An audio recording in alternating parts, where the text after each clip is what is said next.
За сайн байцгаана уу? Та бүхэндээ энэхүү сайхан өдрийн мэндийг хүргье. За өнөөдрийнхөө би зочинтой лайваар бас нэгэн хүчирхэг даажин бүсгүйг урьсан байгаа. За түүнийг маань Даваа бол гэдэг. Даваа бол маань манай топ коучинг академиг Тама коучор төгссөн бүсгүй байгаа. За тэгээ юуны дөрөнд би өөрийгөө товчхон танилцуулаад хий. Намайг Бямба гэдэг. Та бүхэндээгээ би Америк нэгдсэн улсын Чикаго хотоос мэдчилж байна. Би санхүү эдийн засгийн бакалавр зэрэгтэй бизнесийн удирдлагын магистрийн зэргийг амин Америк ирээд хамгаалсан. Тэгээд Нара Томсон багшийнхаа үүсгэн байгуулсан топ коучинг академиг Midlife Empowerment Coach-ор төгссөн коуч бүсгүй байна. Тэгээд би Америк нэгдсэн улсад ирээд одоо 20 гаруй жил амьдарч байгаа. За одоо би өөрийнхөө коучинг чиглэлээр ганцаарчлан зөвлөгөө өгөөд тийм үйл ажиллагаа хийгээ явж байгаа. За би Дава коучигээ өөрийгөө танилцуулаа. Тэгээ хоёлаа өнөөдрийн сэдэв болох гэр бүлийн хүчирхийллийн шарах гэдэг энэ нэлээд бас хүндхэн сэдвийг авч ярилцж байгаа. Тэгээ энэ талаараа хоёлаа сайхан ярилцъя гэж бодож байна. За Дава болоо микрофоноо шилжүүлье. Баярлалаа. Баярлалаа. За та бүхэнд энэ цаг үеийн мэндийг хүргэе. За намайг Даваад гэдэг ганц үеэж математикийн багш мэрэгжилтэй, мөн нэгтлэн бодогч мэрэгжилтэй. За Америк нэгдсэн улс төвдөө Нара Томсон багшийн топ коуч актемд Тарама коучор суралцаа төгссөн бүсгүй байна. За Тарама коуч дотроо гэр бүлийн хүчирхийллийн эсрэг дуу хоолойны коучор суралцсан бүсгүй байна. За баярлалаа Даваа болоо. За гэр бүлийн хүчирхийлэл за энэ бол ерөөсөө маш том сэдв байгаа. Маш бүр гүнзгий яригдах сэдв. Манай топ коучинг академийн 4 сар болсон бид бүхэн гэр бүлийн хүчирхийлэл за архитект бол гэр бүлийн хүчирхийллийг дэвчихгүй гэдэг сэдвийн дор маш том аян өрнүүлсэн байгаа. Тухайн үед бас нөгөө Казахстаны бүсгүйн нөгөө аимшигтай хадлагын хэргийн шүүх хурал бас дэлхийд дахиар зарлагдсан. За тэрнтэй үйлдэл ер нь бол дэлхийд даяараа энэ бол гэр бүлийн хүчирхийллийн эсрэг бол маш олон том энэ тэнд бол аян өрнөгцөн. Иннээсээ үүдэлтэйгээр бас хуульдыг журмандаа ч гэсэн өөрчлөлт оруулсан тийм наачтай сайхан өөрчлөлтүүд бас энэс гарсан гэж бодож байна. За тэгээд даваа балаасаа эхнийхээ асуултыг тавья. За энэ гэр бүлийн хүчирхийлэл гэдэг байгаа нь юу юм бэ те? Энд одоо яагаад ингэж ороод идэх юм бэ? Энэс хоёлаа яриагаа эхлэе гэж бодож байна. Баярлалаа даваа балаа. Баярлалаа. За би болохоор өөрөө 10 жил гэр бүлийн хүчирхийлэлд амьдарсан. За гэр бүлийн хүчирхийлэл гэхээр нэг нь нөгөөдөө эрх мэдлийг одоо давуулан одоо нэг нь эрхшээлдээ ингээ оруулахсан зүйлийг гэр бүлийн хүчирхийлэл гэдэг байгаа. Ер нь бол гэр бүлийн хүчирхийлэл нь болохоор айгу дотроо дөрвөн төрлийн хүчирхийлэл байна. Дөрвөн төрлийн хүчирхийлэл нь би болохоор өөрөө энэ дөрвөн төрлийн хүчирхийлэл дөрүүлэнд нь ер нь одоо дөрүүлэн дээр нь орж исэн гэсэн. Орж исэн. Тэгээ нэгдүгээрт нь бол одоо бие махбодын хүчирхийлэл. Бие махбодын хүчирхийлэл гэдэг нь мэдээж одоо зодон, зохин тий одоо бие махбодын хүчирхийлэл. Би ч болохоор тэргүүрээ одоо энэ хугацаанд асар их олон удаа одоо 7 хоногийн 3-аас арх уужраа байнгын тийм одоо гэр бүлийн хүчирхийлэл зодуулж тэгж амьдарч исэн. Тэгээд мэдээж гэр бүлийн хүчирхийлэлд амьдарч байгаа юм чинь маш хайдастай, төгшүүртэй. За хизээ ууж, хизээ ирэх бол гэсэн байнгын айдастай. Тэгээд дээрэс нь бүтэн нойртой хондгоо. Одоо сохтуу ирээд эрхэл юм бол тэр шин унтна гэсэн ойлголт ер нь байдаггүй. Ишин шидээр доромжлол, элдэг бусаар хилээл. Тэгж ер нь бие махбодын тэгээд дээрэс нь зүгээр ингээд одоо юу яадаг гэсэн гэрийнхаа бүх юм ингээ буулгаад зодод зохио зүгээр гарт таарсан бүхнээрээ ингээ зодод зогтөг байсан. Хамгийн сүүлд нь одоо миний биеийг дэгээ төмрөөр миний гуйыг ингээ гараад иртэл нь ингээ дэгээ төмөр ингээ оруулаад гогдож гаргаж ирээд бүр ингээ өөхийг гараад иртэл тэгээд хоёр хавиргыг хугартал тэг зогчоогт би одоо юу бодсон бэ гэхээр зөндөө зодуулж исэн ч гэсэн тэгэл уучлаад байдаг байсан. Уучлаад хиний төлөө уучлж ийнэ гэхээр би зүгээр л энэ одоо элэг бүтэн үр хүүхдээ элэг бүтэн аавтаа нь үлдээчи аавтаа нь өсгөчи гэсэн л бодолтойгоор ингэж амьдэрдэг байсан. Тэр хүнийг ингээл твчээл тэсэл тэгэл уучлаад би дахиж арх уухгүй би чамайг дахиж зодохгүй гэсэн үгэнд нь тэгэл нэг л мэтгэд 10 жил болсон байсан. Тэр хугацаанд би гэдэг хүн хинч болсон байсан. Өөрийн гэсэн дуу холоож байхгүй хүний бараг хүний харцаар нь тэр X нөхрийнхөө харцаар нь ингээд амьдэрдэг болсон байсан. Тэгээ би тэгж хамгийн сүүлдийг зодуулж байхдаа юу бодсон бэ гэхээр за энэ хүн намайг үнэхээр алах юм байна. Ямар ч тэгээ зодж явахдаа хүнийг нэг хайрлах юмрх яана эн чи хөөх эн чин ингээд юу одоо хоёр хариг нь хугарсан шүү эн чин ингээд өвдөж байгаа шүү гэх юм байхгүй ямар ч тийм юу байхгүй одоо хүнийг хайрлах сэтгэлгүй тэгээд би тэр үед за би хэрвээ өгчих юм бол миний охин хүүхдийг ээжээс нь илүү хайрлах хэн хайрлах юм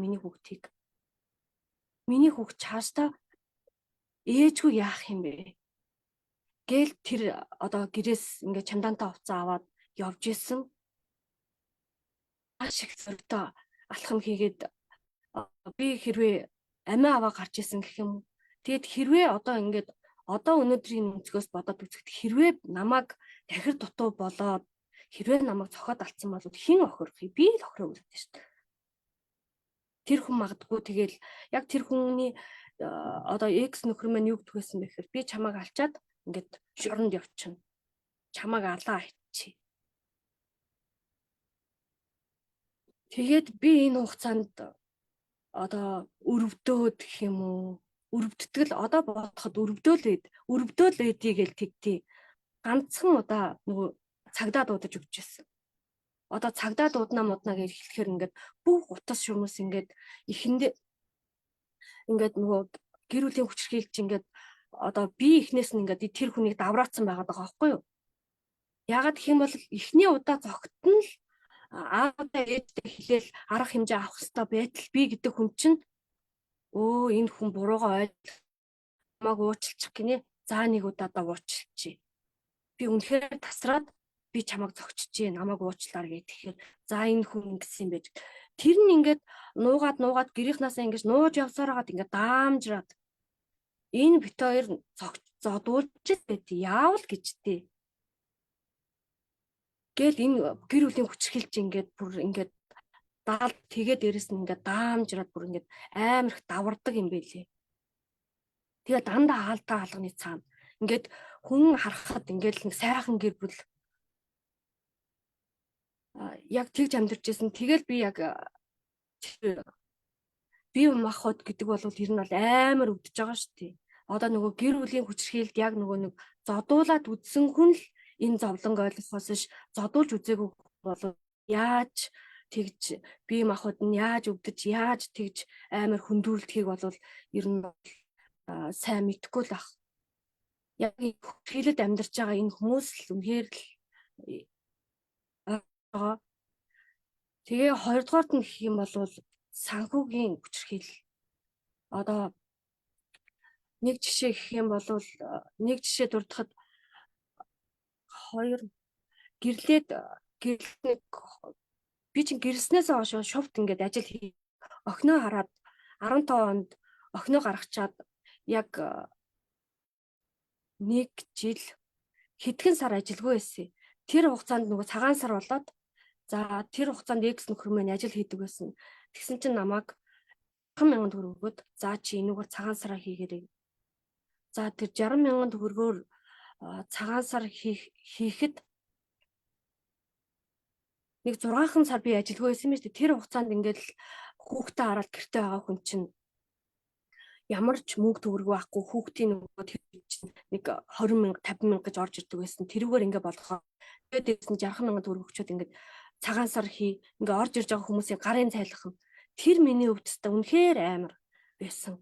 Тэр мөнгөнд би ингээд 5,000 10,000 ингээд ботлуулчаад ингээд X нөхрийнхөө нөгөө аавынх нь хатаад байдаг байсан. Тэгээд маргааш өглөө ингээд цагаан сар болоод зоолгоход мэдээж хадмууд орж ирэхээс ахгуулаад ингээд наашаа харж инээгээл хүмүүс рүү харж инээж өгөөл цаашаа хараад өстэй ичээд байгаа юм чи. Ягаад гэвэл би чинь тэр мөнгийг хүрэх гэж санаа зовж ин дээрээс нь тэр бэлгээ өгөх гэж амирх санаа зовж байсан. Тэгэхээр тэр хугацаанд өөрийнхөө ингээд ямар ч мэдлгүй санаагүй тэгээд дээрээс нь өөрөө ажил хийдэггүй байсан болох нэг санхүүгийн хувьд ингээ хараат болсон.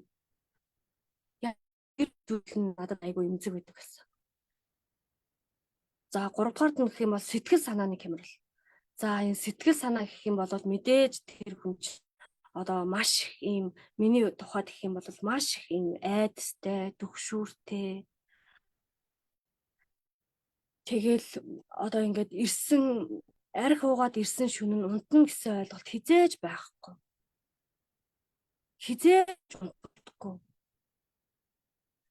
Нэг удаа ингээд арх уусан байна гэж ярьдیں۔ Тэгэл би охиноо аваад за миний охин юу яасан? Аав чи юу яц ууччи. Одоо ээж хөр эртгэн шиг нойроо авъя.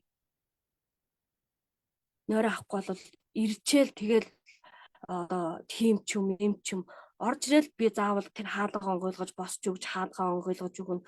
Орж ирэл тийм буцаад унтах гад тэгэхээр босч ирээ суугна.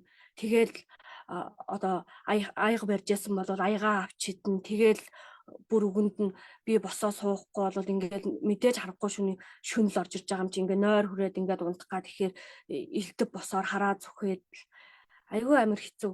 Тэгээд тэр шүн ингээд охинтойгоо хамт ингээд эрт унтсан. За минь охин юу гэсэн эртэл ингээ хоёлоо нойроо аваат яа. Тэгсэн чинь тэгээ унтаад босоод орсон чинь нэг мэдсэн чинь нөгөө хаалгаа би онгорхоо байрны хаалга өөрөөгөө онгорхоо ингээ үлдээсэн байсан чинь нэг мэдсэн чинь юу хаац өглөө болцсон. Хөө нөгөөдөг чи ирээгүй юм байна гэгээд харсан чинь нөгөө талын өрөөнд ороод унтцсан байсан. Би тэгтэл бүр ингээд бит хоёрыг сэрээхгүйгээр ингээд энэ хугацаанд ганц удаа ингээд сэрээхгүйгээр ингээд согтууч гэсэн орж ирээд л ингээд унтсан миний амар их ажиргалтай баярлж ирсэн. Яагаад гэх юм бол арх ууж ирэх болгондоо дандаа зовоод зодод цогтөг. Тэр шүн ингээд ээж хоёрыг бүтэн нойртой унтуулад маргааш нь бүр амар их баярлж ээж лээ. Тэгж баярлж ирсэн. Ер нь бол гэр бүлийн хүчирхийлэлд ер нь төвчж тисч одоо энэ гэр бүлийн хүчирхийлэлд амьдраад дээсэн шалтгаан минь одоо би ингээд нараа томсон багштайгаа ингээд тасралтгүй арга ингээд суралцаа явж байхдаа юу ойлгосон бэ гэхээр би үнэхээр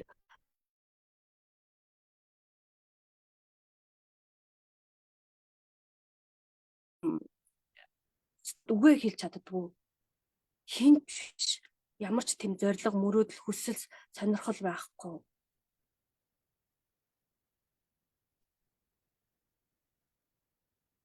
Тэгээд тэгж ер нь амьдарч байхдаа ер нь бол айгүй их одоо би ер нь хизээ хийсэн үүлийн үрвээ хизээ миний энэ зүйл ингэж дуусах юм болоо гэл дандаа ингээд харахгүй шин мэдээж зодуулж байгаа юм чи ингээ амиа аваад гардаг. Ингээл цухтаагаал амхандаа зодуулахгүй тул ингээд цухтаагаал гүүгээл гарна. Тэгэл өвлийн хүүдэнд бол тэгэл 100 ч яах ингээд нэг ташаа машааны мухарт байж байгаа тэгэл жоохон байж байгаад ороход унтаж мунтцсан л идэг. Өвлийн цагт бол тэгэл яалчгүй ингээд нүцгэн гүүгээл гарч байгаа юм чи буцаад даах ирэхэнд нэг гадаа нэг 10 20 30 минут зогсож байгаа тэгэл яах ч аргагүй тэгэл буцаал орж байгаа. Одоо тэгээд хичнээн ингээд ах トゥ хамаатан садан байлаач гэсэн дандаа нэг за би нөхөртөө зодуулчлаа гэд хүний төлөө амьдарч байгаа юм шиг ингээд очиод байдаг мэн нэг удаа очино хоёр удаа очино тэгэл хүн чинь за болий би одоо шөнийн 3 4 цагт айлын хаалга зохиод бас л дахиад нөхөртөө зодуулчлаа гээл явж ийн гэд их санаа зовоод тэгээд их нуудаг байсан. За дараачих нь гэх юм бол ер нь бэлгийн хүчирхийлэл.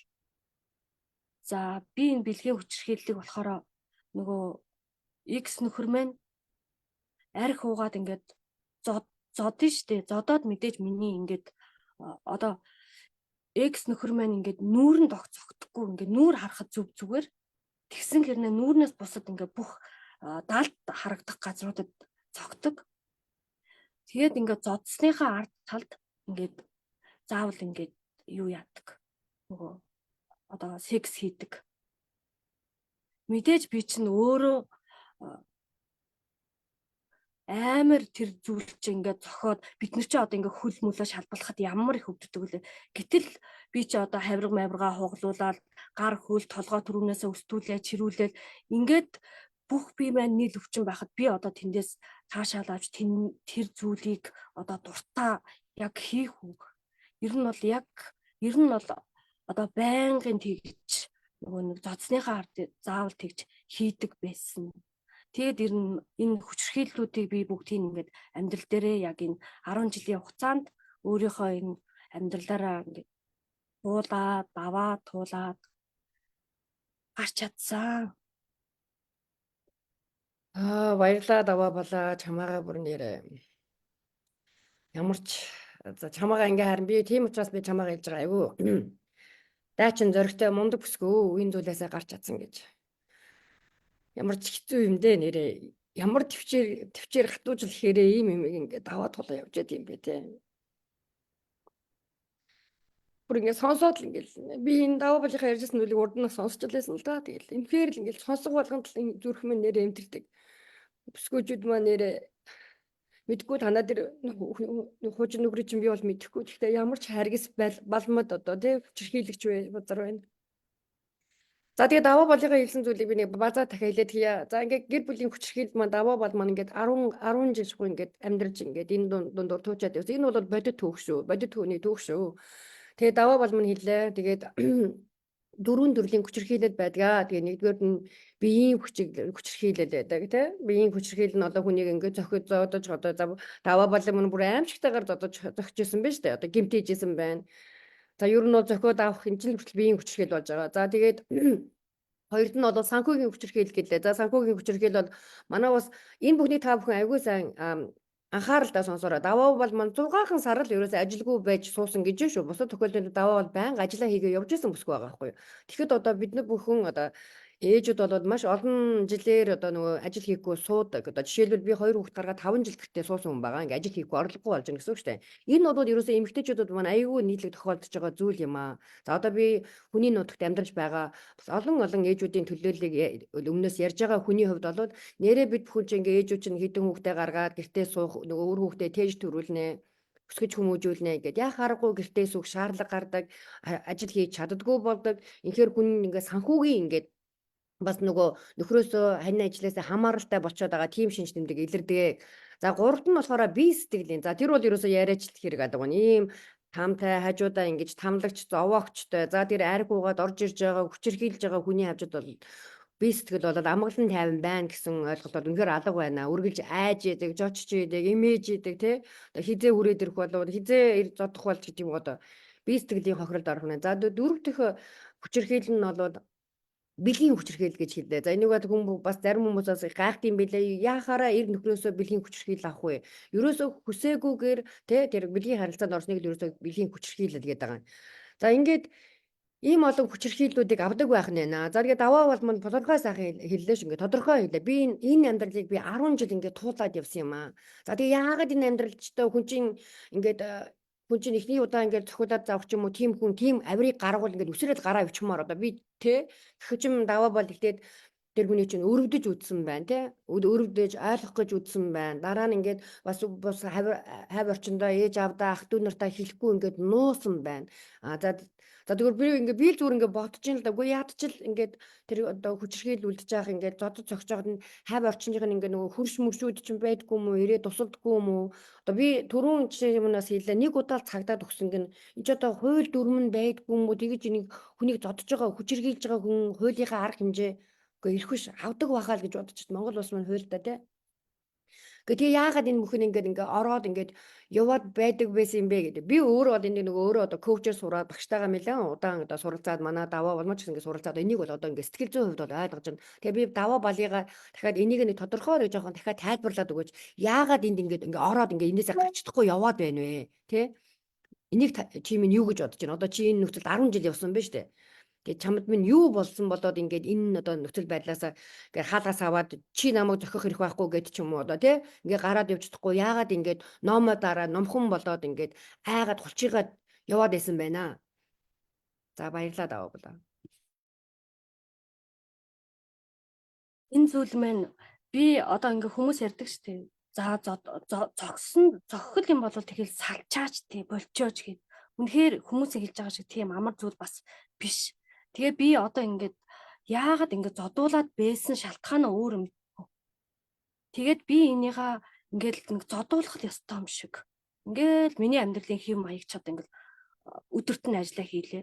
Оройд нь зодуулах. Миний амьдралын хэв маяг зүгээр л ингээд өдөр тутмын миний амьдрал. Тэгэл нэг өдрийн цагаар нь ингээл нэг ажиллаа хийсэн сайхан хүн өөрөө хаалттай алганы цаанд худлаа. Яг нэг тийм амьдралаар ингэж амьдарч байсан. Тэгээ би одоо эннийхээ учрыг болохоо би яагаад энэ хорвоод ингэж зодуулах гэж те зөвхөн ингээл зодуулаад ингээл хизээ хийсэн ингээ үүлийн үрвэ гэл би энэ ямар би ингээд одоо энэ гэр бүлийн хүчирхийлэлд ингээл амьдрах гэж ирсэн байх та гэл одоо би ямар нэгэн зүйл болохгүй байна. Би гэдэг юм үнэхээр болохгүй байна гэдгийг би ингээд өөрөө мэдсэн учраас би өөрчлөгдөх хэрэгтэй юм байна гэд би ингээд хувь хүнийхээ хөгжилд анхаарал ингээд явж байхдаа фэйсбүүкээс мега коучийг олоод анх эхэлж тэгээ мега коучийг олцоод тэгээ мега коучоос зөвлөгөө аваад за ингээд манай Наара Томсон багш гэж багш маань байд юм аа. За одоо ингээд 10 сарын 23 оны 10 сарын 31-нд ингээд одоо 5 хоногийнхоо сургалт нь эхлэж байна. Чи тэр сургалт руу ороо. Тэгээд би бүр тэр сургалтанд орох гэж хэвээр 80 болсон. Одоо нөгөө хүчрхийл байгаа хүмүүс чинь өөртөө нөгөө ямар ч юм авч чаддаггүй. Дандаа л нөгөө бусдын төлөө амьдэрсэн. Эсвэл нөгөө нөхөр хүүхэд гэсээрээ өөртөө юм худалдаж авч чаддаггүй. Тэр зам минь хөдөлж байгаа байхгүй юу? Надад мөнгө байхгүй ш ингээ цалин бооцсон мөнгөтэй. Тэгсэн хэрнээ би тэрийг 3 4 хоног бодоод за зөв үү би үнэхээр өөрчлөгдөх болов уу үгүй болов гээл ингээл нөгөө нэг одоо нэг хөл нь орцсон нэг хөл нь гадаа ингээл бүр ингээл алцганаад байгаад байгаа. Тэгж байгаа за даавала ганц удаа ингээ 10 жил зовж ганц удаа нэг зориг гаргаад ороод үзье гэд анх эхэл багшийнхаа сургалтанд орж исэн. За тэгээд орсон цагаас хойш миний амьдрал бүр оронгоороо өөрчлөгдсөн. Яасан бэ гэхээр би энэ багшаас энэ 10 жил зодуулаад байсан энэ зүйл маань миний өвд бараг ингээд зодуулах нь миний өвд жаргал болцсон. Энэ нь юу байсан бэ гэхээр бага насны маань шарах байсан юм байна. Бага насандаа би чинь ээж аваараа нөгөө нэг хайрлуулж үзээгүй. Үл хайгартаж өссөн. Аа маань залуудаа тийм арх уудаг байсан. Ах дүүнэр маань одоо ингээд одоо эргэн тойрны айл амт маань ингээд арх дарс уудаг. Авгаа хүүхдээ зогтдог. Тийм байсан маань тэр зүйлүүдийг би ингээд нөгөө бага насандаа харж өссөн. Тэгэл ингээд одоо ээжигээ аавыгаа ингээд намайг нэг ч удаа одоо хүртэл одоо бидний аав ээж чинь одооных шиг ингээд миний хүн аашир инээ тэрэ гэж тэрч ч одоо тэгж хайрлж байгаагүй шүү дээ. Тийм болохоор би тэр зүйлийг хайр гэдэг зүйлийг зүгээр ингээд зодуулах эднэр чинь л одоо ингээд суудсан ч гэсэн ингээд байгаа миний хувьд хайр юм байна гэж ойлгоцсон. Бага насандаа тэр зүйлийг л харцсан. Өөр би зүйл мэдэхгүй учраас.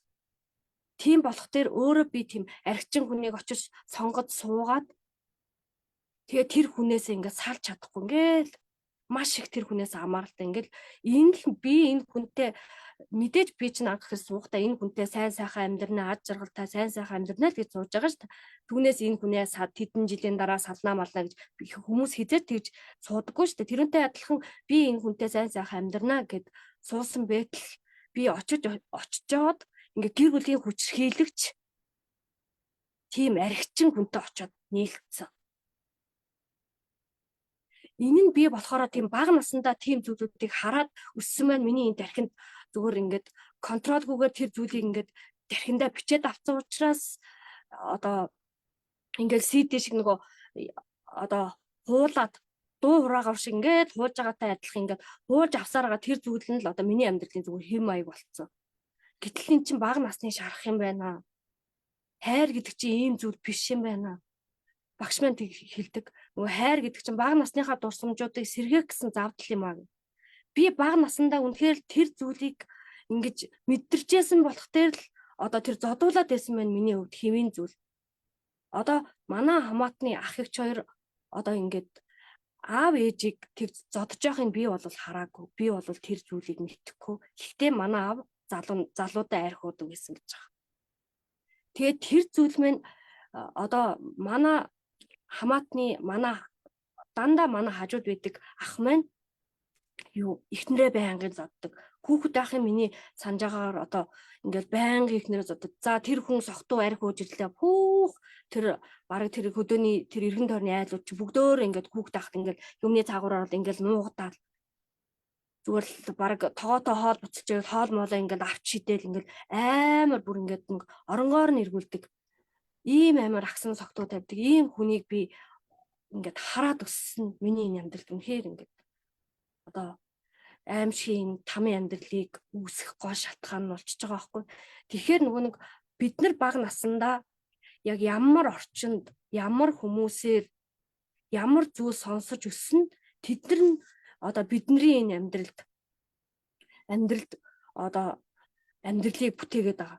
Одоо бид нар би хэрвээ бага насандаа тийм одоо яаж юм гэхээр би бага насандаа тийм арх уудаг байсан, тэгээ хүчрхийлдэг байсан хүнийг харангуйтаа миний нөгөө бага насных нь юу нөгөө бага насандаа мэдэрчээсэн тэр таагүй мэдрэмжүүд нь ингээл цаанаасаа ингээ гарч ирэнгүүтээ өө эн чинь байдаг л зүгээр шүү дээ. Энэ зүгээр хэвийн гэд ойлгоцсон.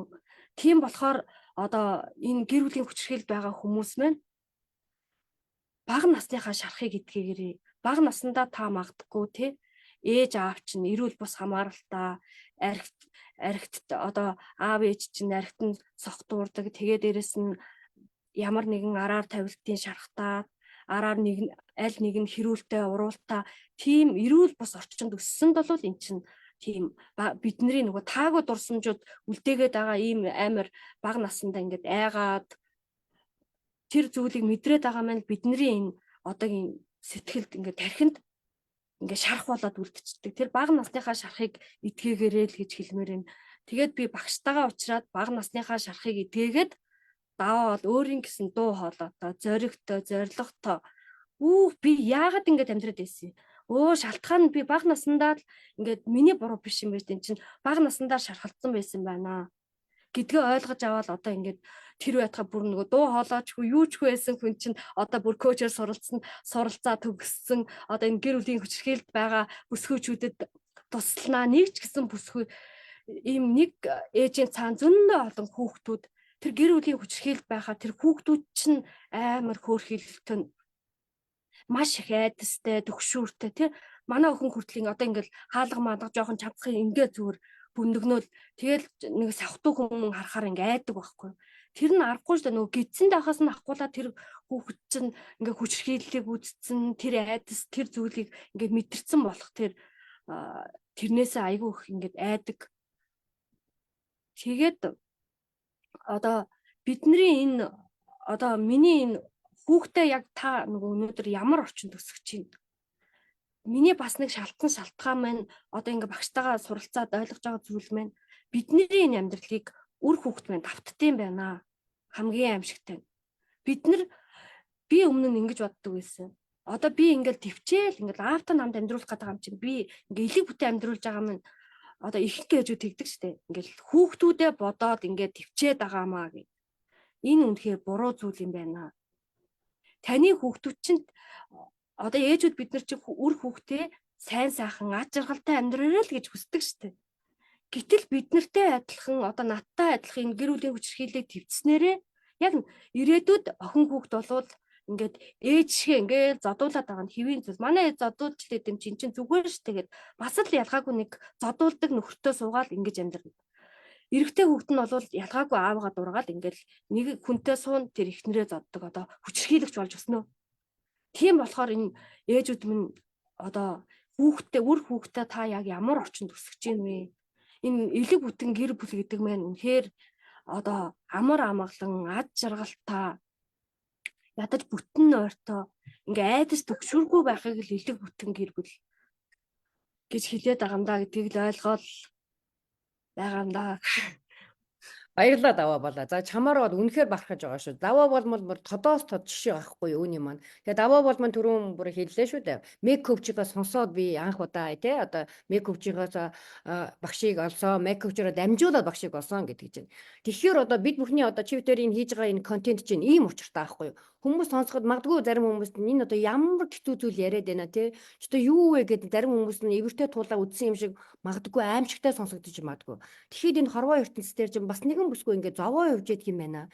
Энэ зовоо явж байгаа нэг бүсгүй бид бүхэнтэй адилхан ийм зовлон туулаа явж байгаа хүн харин бид бүхний энэ мессежийг, энэ контентыг, энэ лайвыг сонсоод үгүй би чинь ганцаараа зовоод байгаа юм биш юм байна.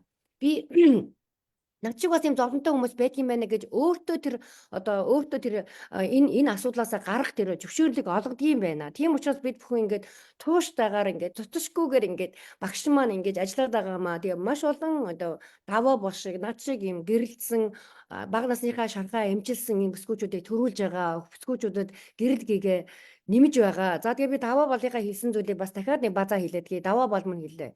Энэ бүх зүйл маань зүгээр нэг гараад ирсэн байсан зүйл шүү маа. Энэ бол ерөөсөө миний татсан давуу буюу өссөн орчин байсан юм байна. За энийг бүр дахиад ерөөсөө анхаар хүн болох багаасаа гэж бид бүхэн ярьдаг.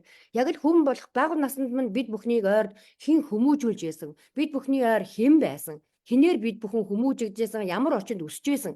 За бүр бид та бүхэн билж байгаа шүү. Ямар улс орнд хүртэл өсөж байгаа хүртэл бид бүхний өнөөдрийн хүн болох хүн буюу болох нөлөөлдөг юм байна. Тэр тусмаа цаашлаад бид бүхний өнөөдрийн амьдралын чанарт хүртэл нөлөөлдөг юм байна гэдгийг одоо бид бүхэн энэ бага насныхаа шарахыг одоо ойлгоо тэрнийгээ эмчлээд ингээ яваад үр дүнгийг харж байгаа хүмүүс бол энийг маш сайн ойлгож байгаа.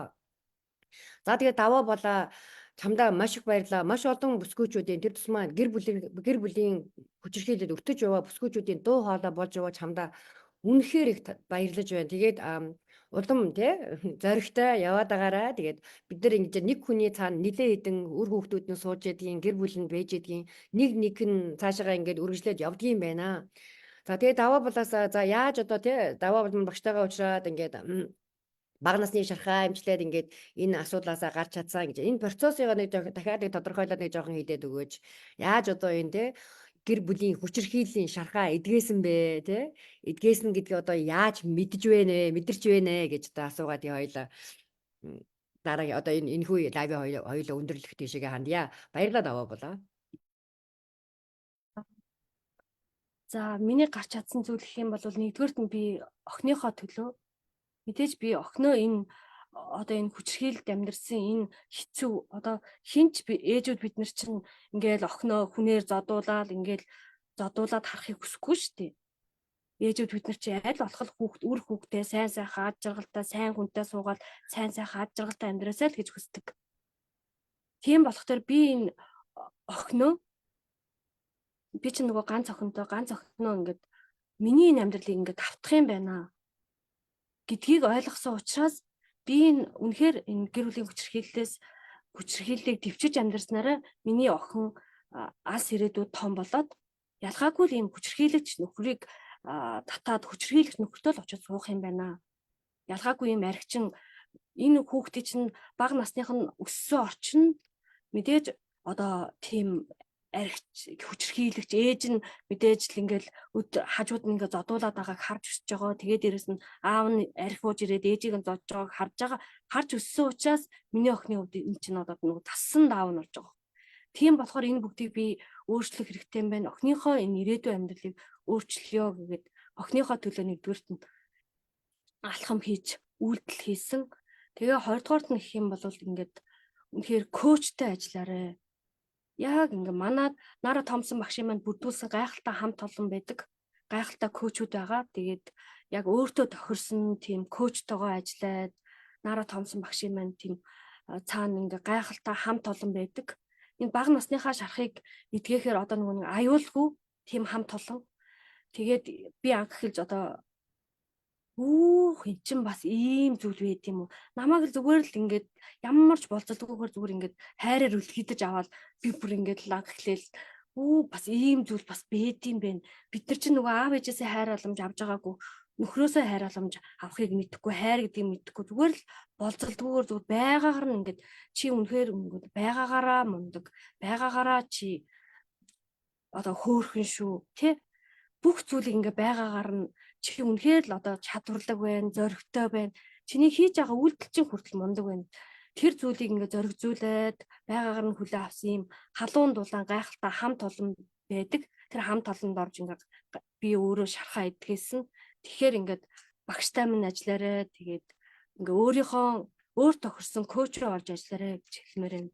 Тэр коуч маань мэдээж одоо өөрийнхөө даваа туулаад гарсан зүйлээрээ мэддэг өөрөө даваад туулаад гараад мэдсэн тийм туршлагаараа коучлдаг учраас би одоо жишээ нь өөрөө 10 жил гэр бүлийн хүчирхийлэлд амьдарсан болох тэр би энэ гэр бүлийн хүчирхийллийг үнэхээр би мэднэ.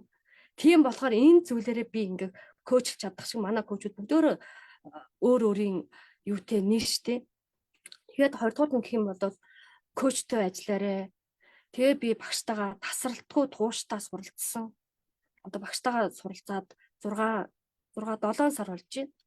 Ингээд тасралтгүй суралцаад одоо би өөр коуч болцсон. Ингээд одоо нэг ч гэсэн миний хүсэл мэн гэх юм бол одоо өөрөө ингээд шархаа идгээгээд болж болох л байсан. Гэтэл би үгүй би энэ одоо 10 жил ингээд хүмүүс ингэж олон жил зовхгүйгээр тий над чиг ингээд намайг ингээд 10 жил зовж яхад коуч мөчөө гээд би үнэхээр мэдсэн байсан бол айл дээр тэгж цаг хугацаа алдаж хайрын сайхан залуу насаа алдаж ингээд цаг хугацаа алдаж би тэгж суухгүйгээр ингээд одоо богинохоо хугацаанд коучтэй ажиллаад ингээ би чи ийм учиртай юм биш тэгээ өөрийгөө танин мэдээд өөрийгөө ойлгоод тэгээ коучтой ажиллахын ач тус амар их. Тийм болохоор коучтой ажиллаарай гэж хэлмээрэн. Тэгээд хамгийн сүүлд нь гэх юм бол бага насныхаа шарахыг эдгээгээрэй л гэж хэлмээр байна да. Коучтой ажил бага насныхаа шарахыг эдгээгээрэй. Баярлалаа даваа булаа. За тийм үнэхээр тийм ээ. Бид нар коучтой ажиллахын одоо бид нар ашиг тусыг одоо юуг нь ойлгож байгаа байхаа гэж бодож байна. Би олон талаар тайлбарлаж хэлж байгаа шүү дээ. Тэгээ даваа бол мань хэлээ. Ерөөсөө өөрөө энэ үйлдэлээс энэ нөхцөл байдлаасаа гарахын тулд болоод би охиныхоо төлөө хийсэн. Өөрийнхөө төлөө биш, охиныхоо төлөө. Би ч гэсэн ялгаагүй багштайгаа анх ажиллаж байхдаа бол би өөрийнхөө төлөө биш, хоёр өөрийнхөө төлөө би хөдөлсөн байхгүй юу? Ер нь бол өөрөө бол бүрийгээл яваад байгаа, гөрөлзөөл яваад байгаа тий. Тэгтээ эргээ харсан чинь нөгөө төрүүлж өсгөө гаргасан бид бүхний маань ирээдүй гэж байгаа үр хүүхдээ харсан чинь тэнд бөө асуудал болоо суужсэн байхгүй юу? За тэгээд би ээжүүдэд эмэгтэйчүүдэд хэлмээр байна. Өөрийнхөө төлөө ядаж босч чаддгүй мөн гэхэд үр хүүхдийнхээ төлөө ч гэсэн босоороо. Яагаад гэвэл эн чинь ингээ гинжин холхоо шиг хэлхээ шиг ингээд цаашаа удамшаад яваад идэг вирус шиг ингээ өвчин шиг ингээ цаашаа явдгийм байна. Тийм учраас энийг та өнөөдөр зогсоох тийм хүчтэй, зоригтой манай даваа бол шиг бүсгүй байгаарэ гэж та бүхэндээ хэлмээр байна. Тэгээд даваа бол маань хэлээ юугаа охиныхоо төлөө зогсоод тэгээ багштайгаа ажиллаад сайхан хамт олонд орж ирээд хамт олонныхоо дэмжлэгээр энэ зүйлээс гарсан юм аа. За тэгээ энэ бол бодит түүх шүү.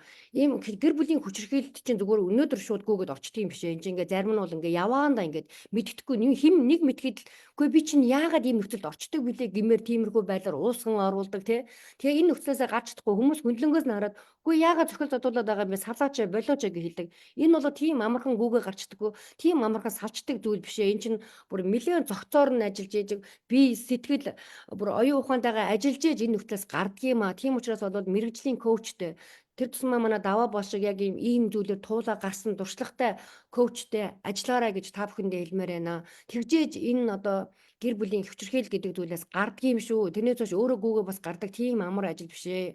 За тэгээд гэр бүлийн хүчирхийллийг ерөөсө түрүүн бас аваа малман хийсэн нуугаад цаашаага ингээд даймжруулаад хаалттай хаалганы цаана масктай тарианы цаана ингээд гунигаа зовлонгоо тэгээ явж байгаа мянган бүсгүүчүүд байна. Тэгээ эндээс нэг зүйлийг ойлгож аваач.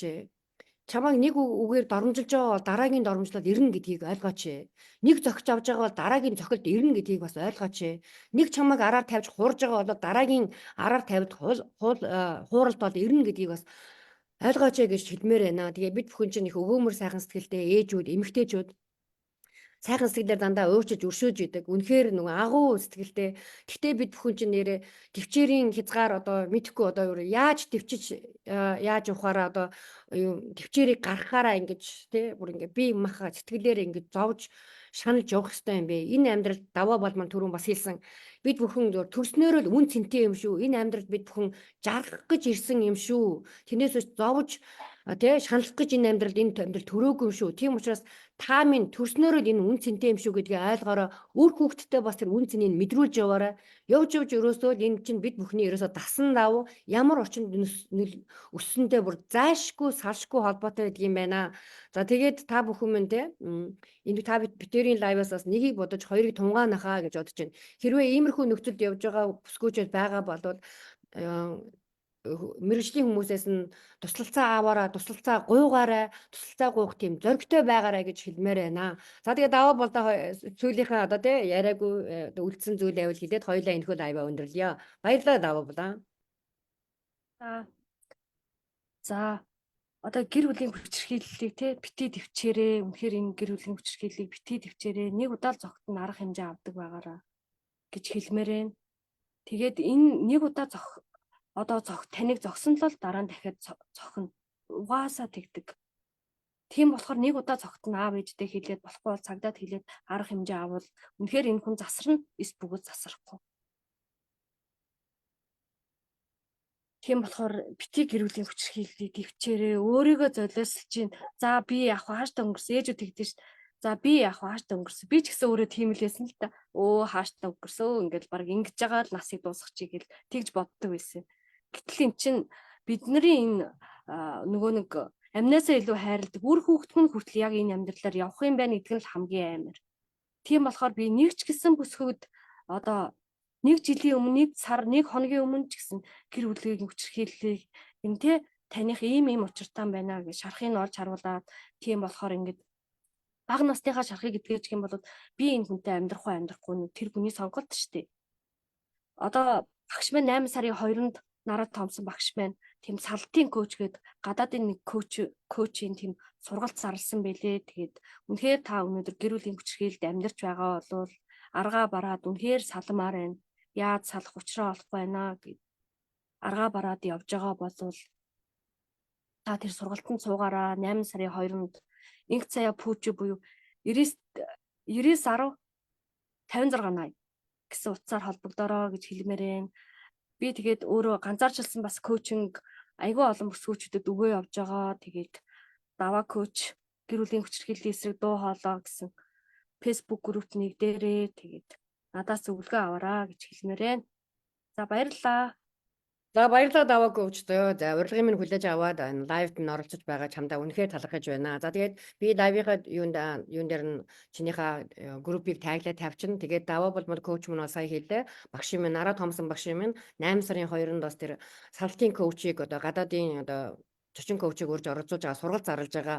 Тэрнээс гадна одоо 7 сарын 29-нд 3 хоногийн багшийн дотоод хүүхдийн шарах гээд маш гайхамшигтай шархны сургалт болдог. Тэр маань зарлагдсан байгаа. Хэрвээ тэр нь хамрагдаж байгаа хүмүүс бол тэр 8 сарын 2-ны хичээлийг багш маань бас шагнал болгон одоо урамшил болгон өгж байгаа тийм юг багш маань хэлсэн байгаа. Тэгээд та бүхэн минь энэхүү хичээлийг сургалтыг сонирхоорой.